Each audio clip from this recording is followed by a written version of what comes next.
मोदी और शाह जी ने सबसे ज्यादा आतंक मचाया था। जो हमारे साथ नहीं है उनको प्रताड़ित करो। प्रभु श्री राम भी उनको नहीं बचा पाया। जहां राम जी का स्थान रहा उस सभी जगह पे बीजेपी हार गई। महाराष्ट्र की राजनीति में गंदगी फैलाने का काम देवेंद्र फडणवीस जी ने किया है।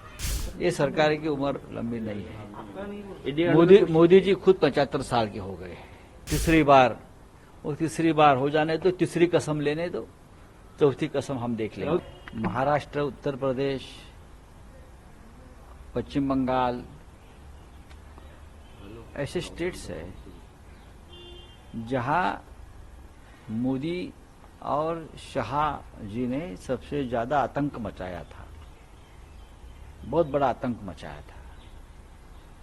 महाराष्ट्र में तो सबसे ज्यादा सबको परेशान किया। सत्ता जो होती है वो देश और जनता की सेवा और विकास के लिए होती है। यहाँ डेमोक्रेसी है, लोकतंत्र है। लोकतंत्र में अपने विरोधियों को भी महत्व दिया जाता है। ये इस देश की राजनीति की सभ्यता है, परंपरा है। लेकिन मोदी और शाह जी ने एक नई परंपरा शुरू की। जो हमारे साथ नहीं है उनको प्रताड़ित करो, उनको जेल में डालो। महाराष्ट्र में और पश्चिम बंगाल में, उत्तर प्रदेश में ये हुआ तो वहां की जनता ने उनको सबक सिखाया। प्रभु श्री राम भी उनको नहीं बचा पाया। जहां जहां प्रभु श्री राम जी का वास्तव्य रहा, चाहे वो अयोध्या हो, चित्रकूट हो, रामेश्वरम हो, महाराष्ट्र में रामटेक है जहां प्रभु श्री राम का वास्तव्य रहा, नासिक पंचवटी जहां प्रभु श्री राम वनवास के समय वहां रहते थे, ये सभी जगह पे जहां राम जी का स्थान रहा उस सभी जगह पे बीजेपी हार गई।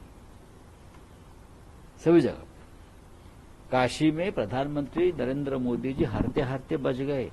इतनी कटुता से हम कभी बात नहीं करते, यह हमारी परंपरा नहीं है, हमारे स्टेट की, महाराष्ट्र की। लेकिन महाराष्ट्र की राजनीति में गंदगी फैलाने का काम देवेंद्र फडणवीस जी ने किया है। ये हमारी महाराष्ट्र की परंपरा, संस्कार कभी नहीं था।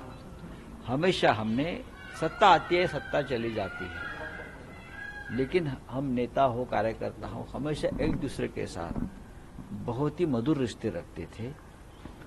कभी एक दूसरे के खिलाफ बदले की कार्रवाई से हमने काम नहीं किया। किसी नेता या पार्टी के खिलाफ यंत्रणा, सिस्टम का दुरुपयोग नहीं किया। लेकिन ये शुरुआत देवेंद्र फडणवीस जी ने महाराष्ट्र में की है और इसीलिए उनकी पार्टी जमीन पर आई है। अब मैं मानता हूं चुनाव हो गया है, चुनाव खत्म हो गया है तो हम सब भूल गए।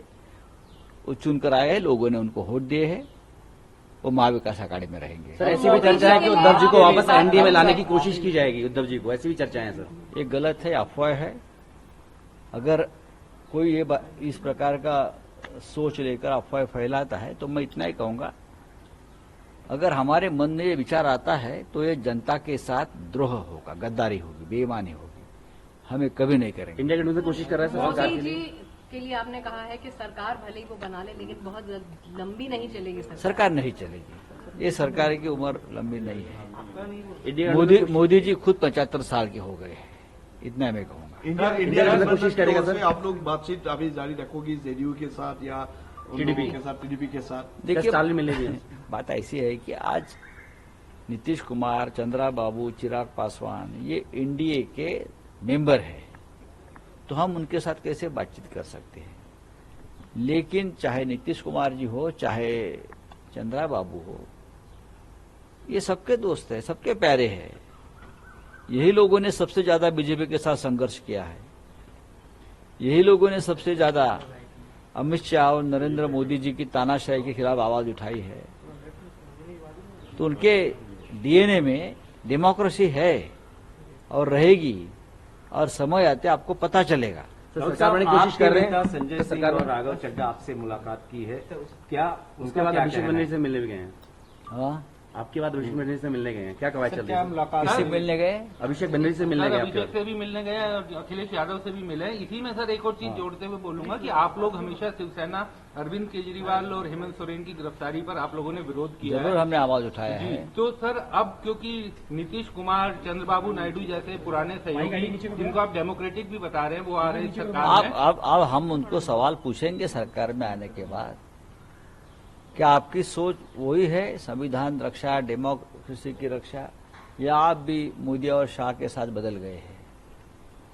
इस देश के 2 चुने हुए मुख्यमंत्री को जिस तरह से जेल में डाला है, हमारे जैसे सांसद हो और कोई मंत्री है, सबको जेल में डालकर आप राज करना चाहते हो, क्या ये आपको मंजूर है? ये सवाल तो हम उनको पूछेंगे।